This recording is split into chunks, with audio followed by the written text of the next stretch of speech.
Welcome back to Tales of Two Bros. I am Angel. I'm Adon. And we have a special female guest, Kimberly. This is our DC-ness review of Peacemaker.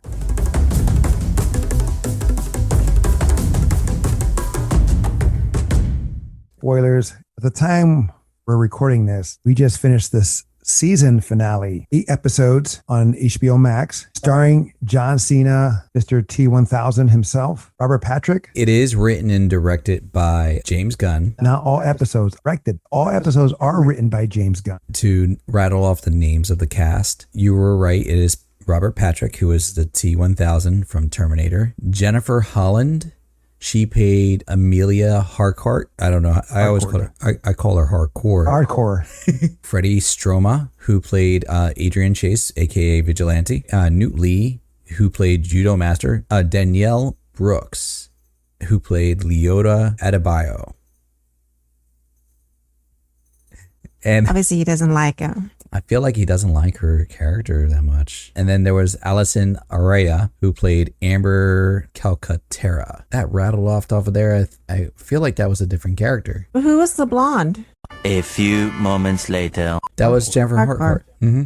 Okay. Yeah. Okay. And then what's her name? Abu who? Adebayo. Abu Dhabi. Adebayo. Adebayo. That was her wife's name. Yeah.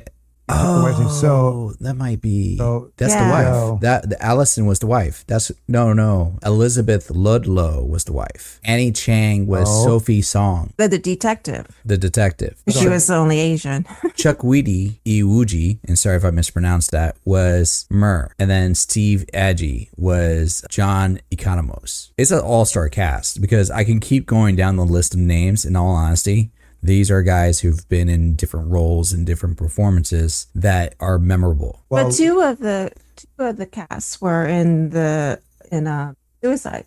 A few moments later. 3. Mm-hmm. Harcourt. Mm-hmm. Peacemaker. Okay, Peacemaker. Yeah. John Economos. And the nerd. Yeah. Yeah. Mm-hmm. Diebeard. Oh, his origin story was great and sad. It's very sad. Yes. Okay.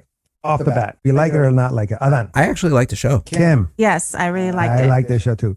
James Gunn knocked it out of the park. And since we were watching this season as well as Book of Boba Fett, this kicked Book of Boba Fett out of the park. A lot more enjoyable. It is a polar opposite of what Boba Fett was bringing to the table, in all honesty. Right? Apples and oranges, but they're both fruit. They're both part of the pop culture. I would definitely welcome multiple seasons, Peacemaker and with Boba Fett. Granted, it was just announced that season 2 will be coming. Oh. Nice. Now, as I mentioned before, there was 8 episodes. Fortunately, I didn't watch it a second time. Couldn't write down how many action scenes. I liked it. I love how John Cena brought Peacemaker to life. Mm-hmm. In the comics of Vigilante, is his sidekick, if you will, or his sidekick wannabe. He was more reserved. He was more quiet. He wasn't so loud and wanting to belong. He was a loner. Talk about Vigilante. I mean, correct me if I'm wrong. When we first started watching the show, from what you explained to me, Vigilante was kind of like, he's like a cross between Batman and Noir from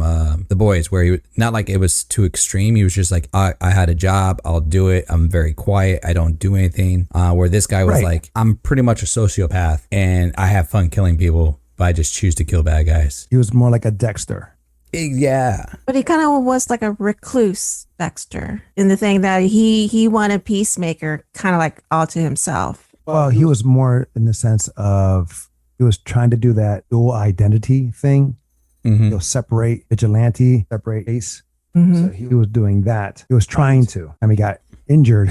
He exposed his face, which I did like in episode 2 or 1 when they get captured and he's trying to hide his identity, but he's scrunching his face all around. Like, it was good. Mm-hmm. Yeah. I forget what episode that was, but it was when they were trying to cut off his toe. 2. Right. To go back to the premise of the story, for those who have not seen it, it's a spinoff directly of James Gunn's The Suicide Squad. Peacemaker was hospitalized, and where it goes into the series. That's where we pick up. Where he's on the hospital bed, he wakes up, and through that, he gets a little rebirth where he had an oath where he'll kill. It doesn't matter who he kills as long as it's in order to remain peace, which is kind of hypocritical. His saying was, be it man, woman, or child. It doesn't matter how many he has to kill in order to keep the peace. So he gets recruited for like a small mission, Project Butterfly.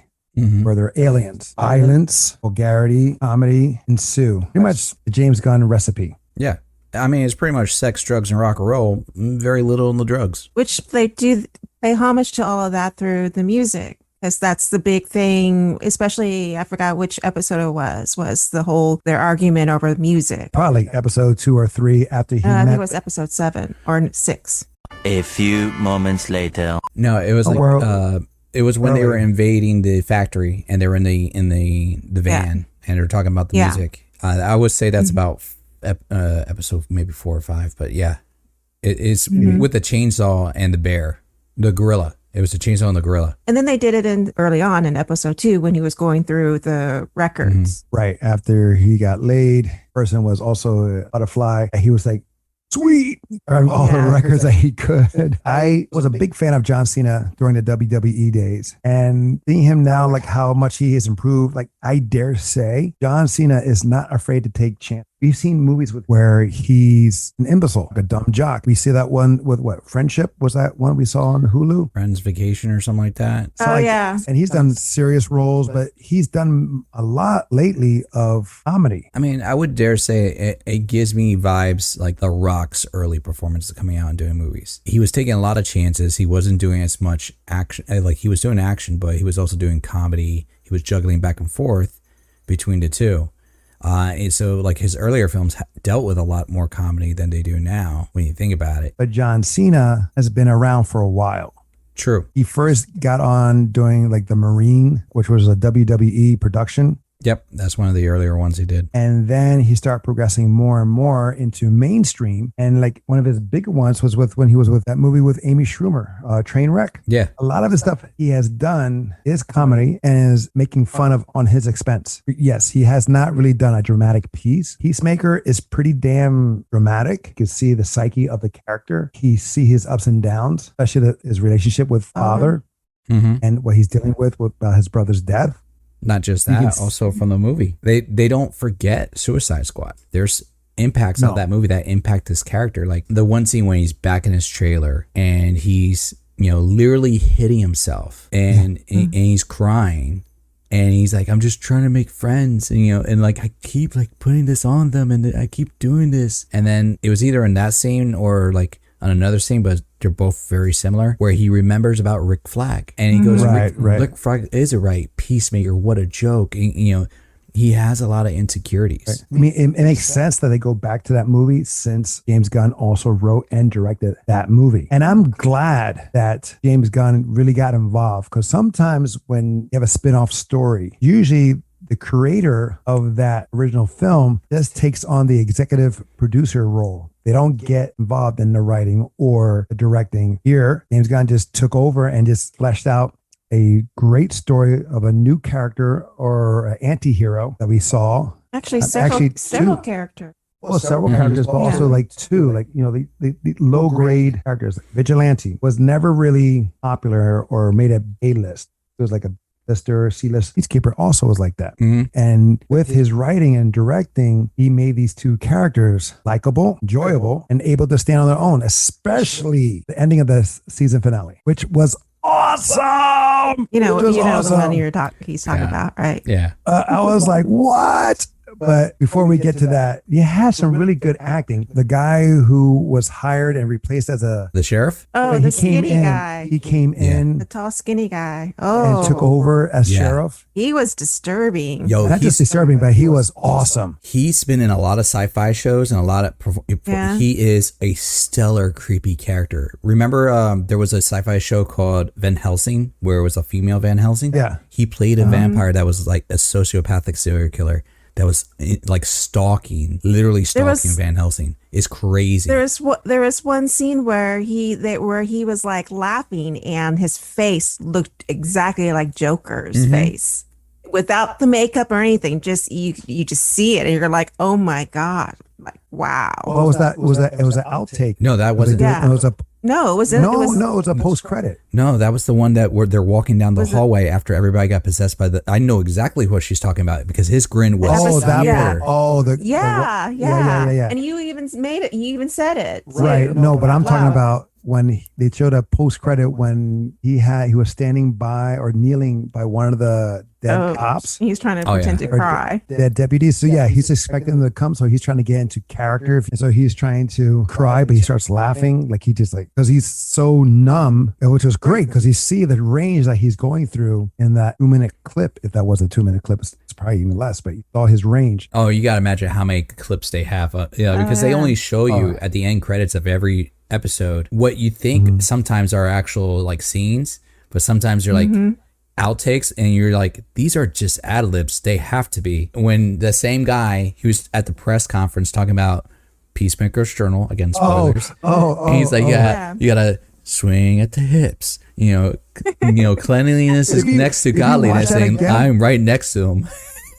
If you're watching it again, you'll notice like the deputies in the back are trying Not to laugh. I've watched that. One of them broke. Trying to laugh. Oh yeah, the one on his Left. He was breaking like left and right. I was sad that he got taken over by the butterfly. Yeah. But in light of the story, you had to. Was there any specific scenes that we liked? I know exactly what I liked, and it happened every episode.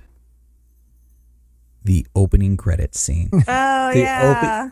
That is such a great opening credit. I've literally gone through a day and I played it on loop and listened to and seen people do like on YouTube and other stuff where they'll try to imitate their dance or do whatever. But the song is called "Do You Wanna Taste It" by Wigwam.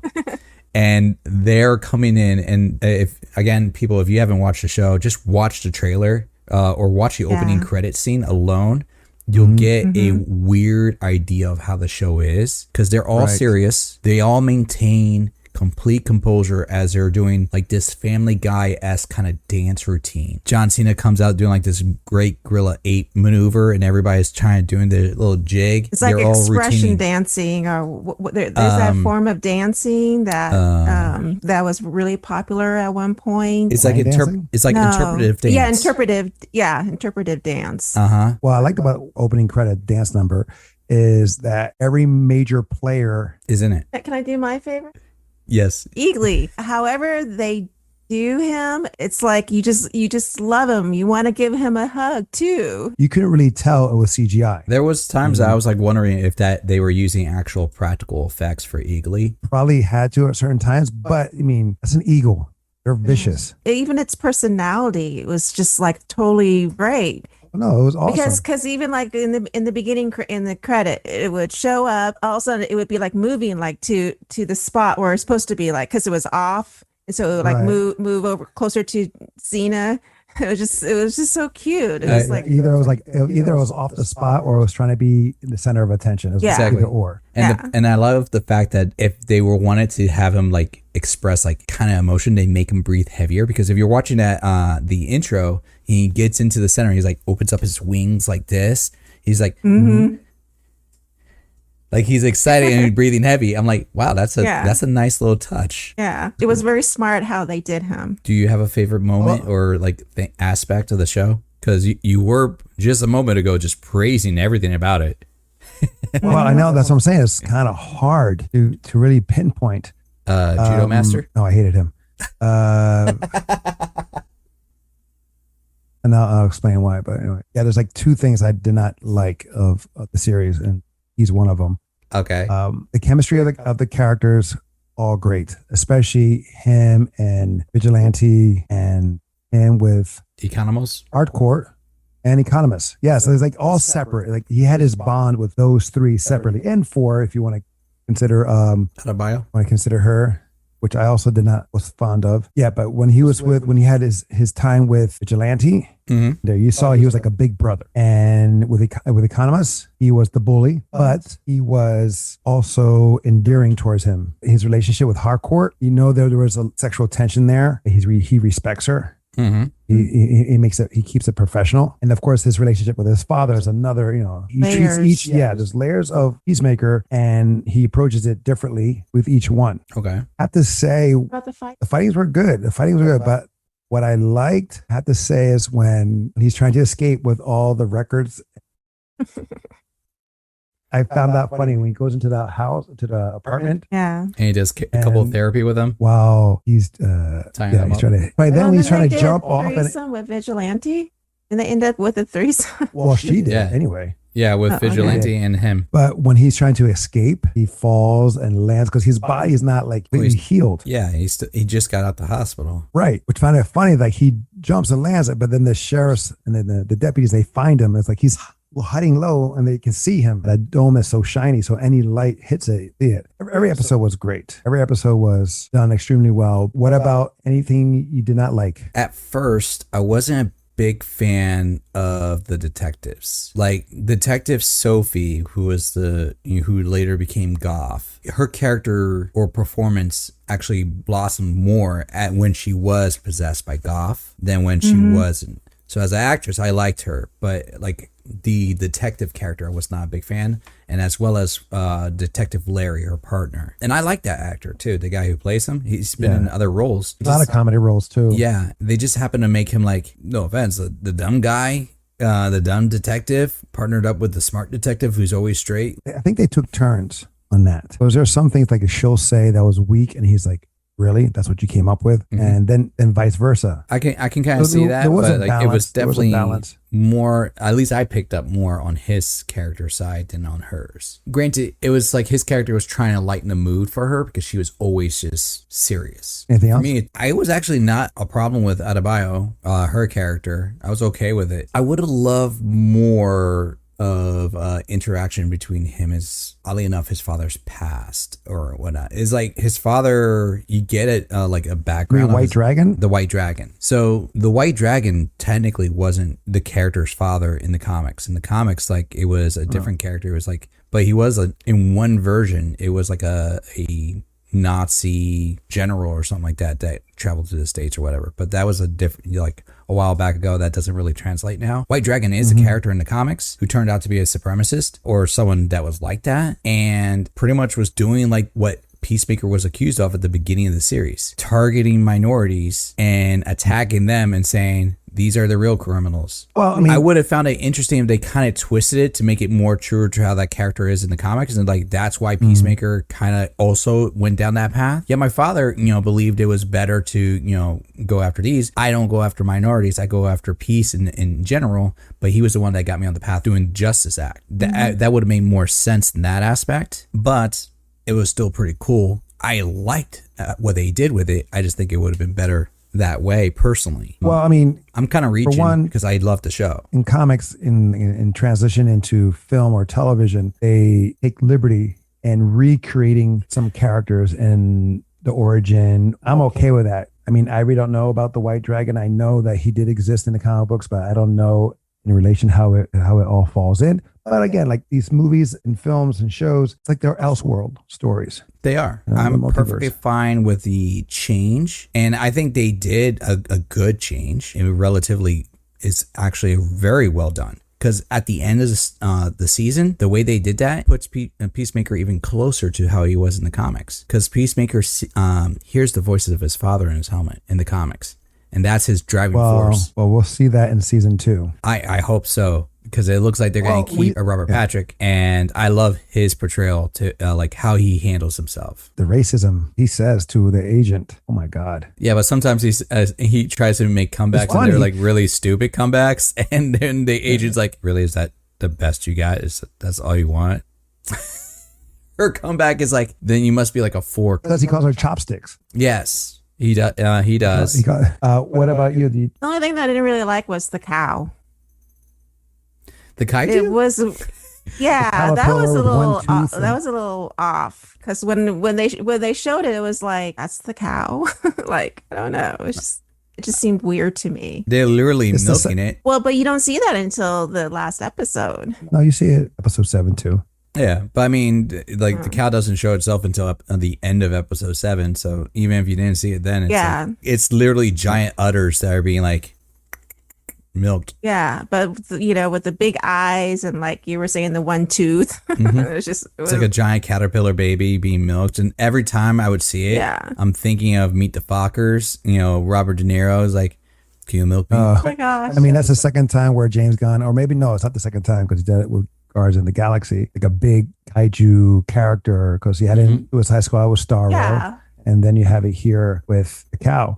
Yeah. Even Economos mentions it. He goes, like, not another kaiju. He's like, no, wait, no more kaijus. Yeah, he freaked out. For me, it was Judo Master. I had a big ass problem with him. It's not his fault. It's not the character, because that's how the character was in the sense. Well, there's two Judo Masters actually in the comic books, and a female version. But for someone who's a Judo Master, he didn't do any judo. Maybe for one. I feel like they just called him Judo Master, and he actually does other, like they say he does multiple martial arts. He just doesn't do like one style. But if you're a master of judo, you would think you would would do some judo. I mean, that does make there were sense. times where he was being thrown around, and then he's saying ki. I'm like, I know that's written in the comics. And I know that because people who wrote in the comics didn't know back then what they were doing. Of course, in the 70s or early 80s, judo. So you wanted them to be politically correct? It's not about that. It's about being correct. But back then, when you're being a judo master, no one knew what judo was, really, unless you actually practice it. They just knew that it was part of the martial art, and they thought all martial arts were the same back then. As we know by now, I hope, that judo is a gentle art, gentle way. It's about throwing. It's, you tossing, and then is also a component of jujitsu. But also, ki is a Japanese word for yell. So when he's saying ki, he's saying actually yell.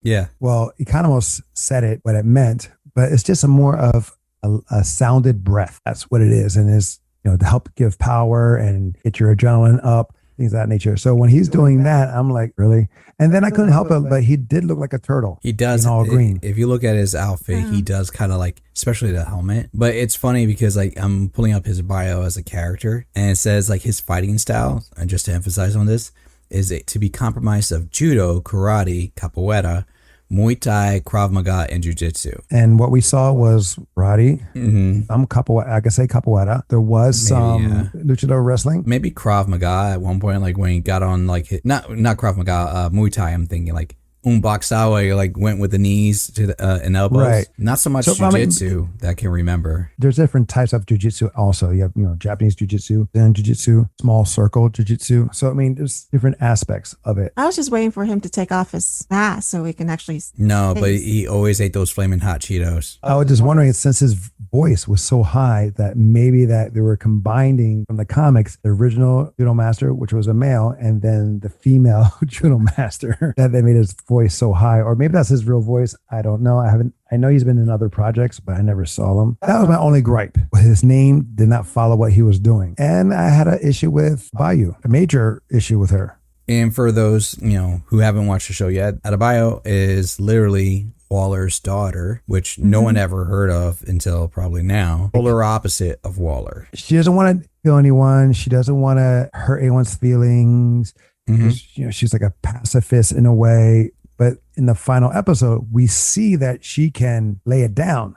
Yeah. But like a lot of stuff that's happened was because of her. They all kind of messed up at one. Peacemaker messed up, Vigilante, Economos. The only one that didn't really mess up pretty big were Murr and Hardcore. Otherwise, they all pretty much messed up at one point or another. But no, her more so. Like, okay, in the final episode, he has the walkie-talkie to give the commands to the helmets, and then she drops it because her hands are sweaty. Girl, if you knew your hands are sweaty, if you knew you had this issue that when you're excited or nervous, you're going to do that, you give it to someone else, or you hold tighter. You know what I'm saying? You could also say Economos also dropped the bag literally when he saw the cow, and then quite literally broke his leg just going over a fence in the simplest maneuver. Oh my gosh. Right. He put Peacemaker's dad in jail. But the thing is, he's not a field agent. He's Neither always was behind the she. scenes. He's like, she was trained to be. Dude, you saw when she took out the butterflies.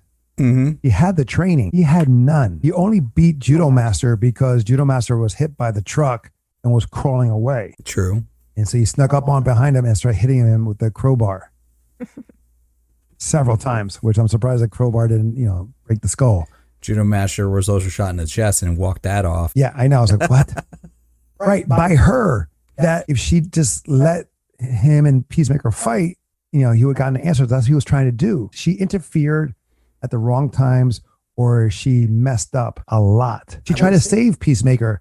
And what she just torpedoes right by him and hits a wall. I was like, what? No, because that was the torpedo helmet. That's not her fault. it is her fault. You know why? Who is ready to be launched? Oh no, she said activate See, hello. So she was prepared for it. And then who lost the floating helmet? She said activate the anti-grav. That was her fault, yes. Right. But I'm talking about the torpedo. Okay. No one's ever prepared to be launched like a torpedo. But she said it. She grabbed the helmet. She knew what it was. I'll give you this about her. I didn't like what she did at the end about snitching on the Task Force X and everything like that. I thought she was going to come up with a new lie because she was able to manipulate others throughout the series. Mm-hmm. So I thought she was going to like come up with a new lie that will actually cover for Peacemaker instead of just confessing everything and snitching on everybody. Well, the thing is, she was not her mom. But she does have her mom in her. You see that through the show, that there are aspects of her mother that are there. That's how she talked Vigilante into going into the jail, and how she, manipulated people in the background because she thought she was doing the right thing. So she does have also her mom in her. She was following some of her mom's orders too, because her mom wanted the diary to frame, and you could tell that she had a hard time with that in the sense of like she didn't want to do it, but she was following her mother's orders. And the story of her and her wife. That was neat. Yeah, that part I would say, like the her and her wife, like you could literally have everything about her, and the wife really was not necessary to be seen. Right. You can have her, calling her or show her at the end. Like when you see the wife in the opening credits, you think she's going to have a more pivotal role. Mm-hmm. And for all we know, she may have had a more pivotal role, and there may be scenes that are out there that just got cut. Yeah, maybe season 2 will be something else. I thought at one point the wife may have been a butterfly too. Mm-hmm. It would have made sense. Yeah. If I had to get rid of something that I didn't like, I was not a fan of the wife. I didn't think she was necessary. It made no relevance to the story at all. And the dogs too. Okay, Wicked Witch. And your dogs too. Well, get rid of her and your dogs. The wife and the dogs were like a package deal.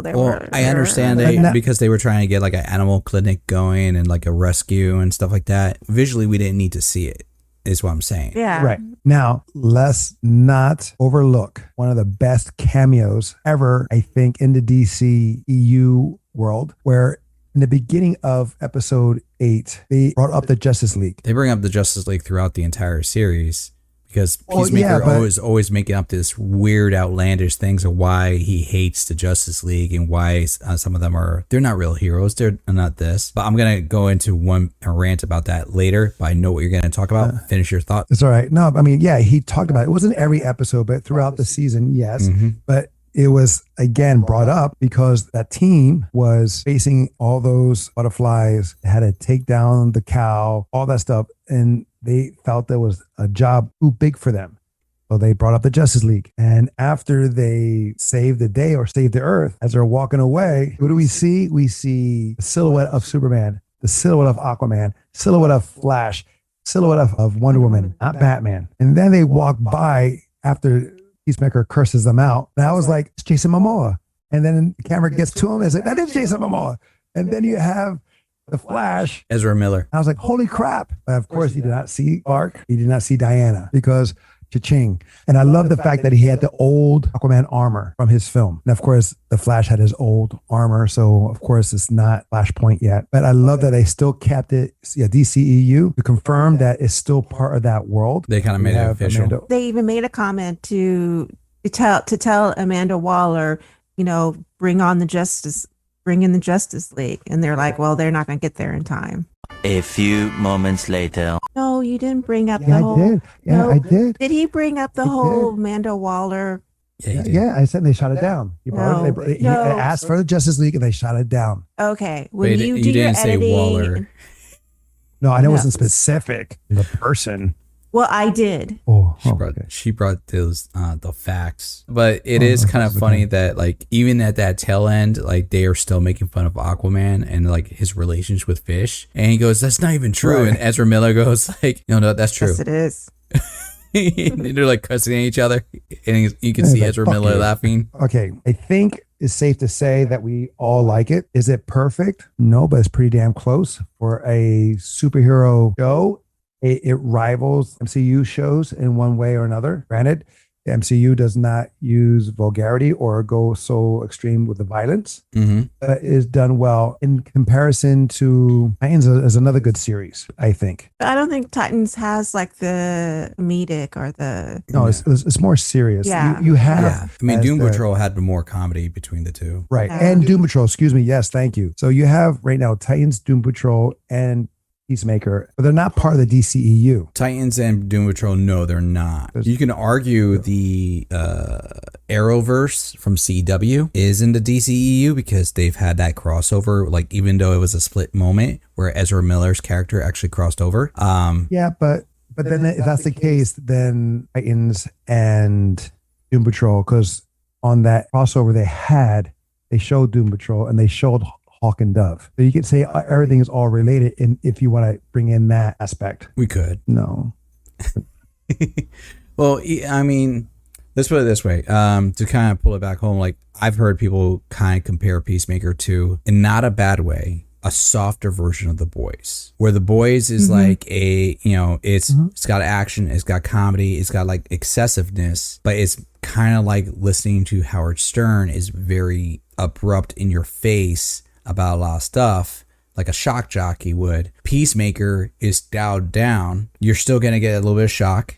You get that awe. You get some action, some comedy. It is not for kids, far from it, but it's not to the point where you're watching like The Boys and you're like, I'm watching this almost to see what gratuitous thing is going to happen now, not in a bad way, but just to see that you actually have a pretty good story that's entertaining and fun, and it just it's a good time, it's a good ride. At least that's how I perceive it, and that was the kind of discussions I've had with other people. And Peacemaker is like the DC's version of the Punisher. Technically, yeah, just more comical. So let's wrap this up. Is Peacemaker, that is streaming now on HBOMax, worth the watch or waste of time? Alan. Worth the watch. Kimberly. Worth the watch. Angel, worth the watch. There you go. 3 worth the watch. So if you have HBO Max, and if you have HBO Max, check it out. Especially if you like the Suicide Squad, especially if you like James Gunn's work, especially if you like John Cena. And guess what? You can see him. Yeah. He's in every episode. And he's got a very awkward looking body. For the build? Yeah. So, I even pointed it out. Well, he has that one vein that goes like. Yeah. Oh. All right. That will be it for us. So guys, thank you so much for joining us. If you have a comment, if you've seen Peacemaker, please comment below what your thoughts were. What was one of your favorite moments, your favorite episode? Which one did you not like? Do you agree with any of our thoughts? Am I a jerk for not liking Judo Master? Or Adebayo? What have you? Until next time, will be the next time. I am Angel. I'm Adon. And this is Kimberly. Love you guys. Bye. Laters.